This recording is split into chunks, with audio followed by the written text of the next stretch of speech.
Bonjour, je suis Michel Fender, professeur affilié à Africa Business School UM6P et je suis responsable du domaine d'enseignement que nous avons intitulé Réseau de valeur et Supply Chain Management.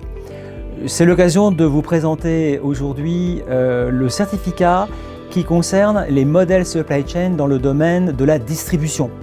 La distribution, c'est ce qu'on appelle aussi en anglais le retail, donc c'est la distribution vers le consommateur final. Ce certificat est formé de 3 modules.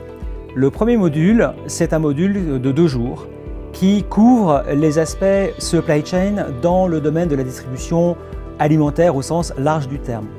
S'il y a un secteur d'activité qui a connu au cours des dernières décennies des évolutions absolument majeures, il ne fait aucun doute qu'il s'agit de la distribution alimentaire. Quand on voit le classement des grands distributeurs alimentaires, le premier étant Walmart au niveau mondial, et qu'on découvre finalement que Amazon, qui n'existait pas dans le classement des 10 premiers distributeurs il y a encore une dizaine d'années, eh bien Amazon est le numéro 2.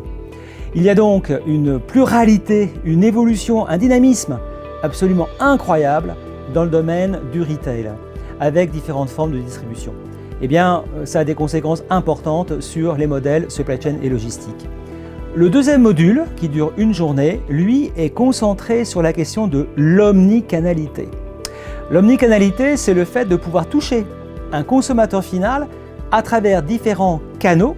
Et ce consommateur final, il s'amuse à passer d'un canal à un autre.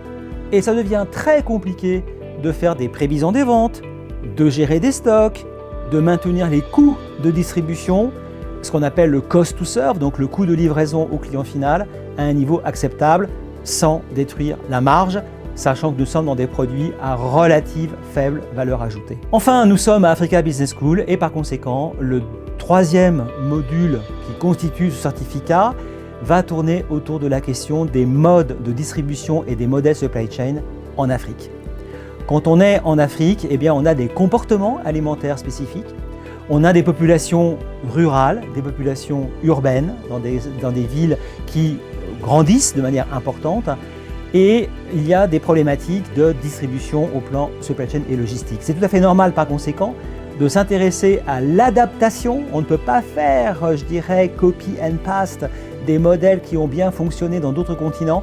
Il faut vraiment s'interroger aux spécificités du continent africain en matière de distribution. Voilà, c'est le certificat qui traite des aspects supply chain dans le domaine de la distribution que nous vous proposons de suivre au sein d'Africa Business School.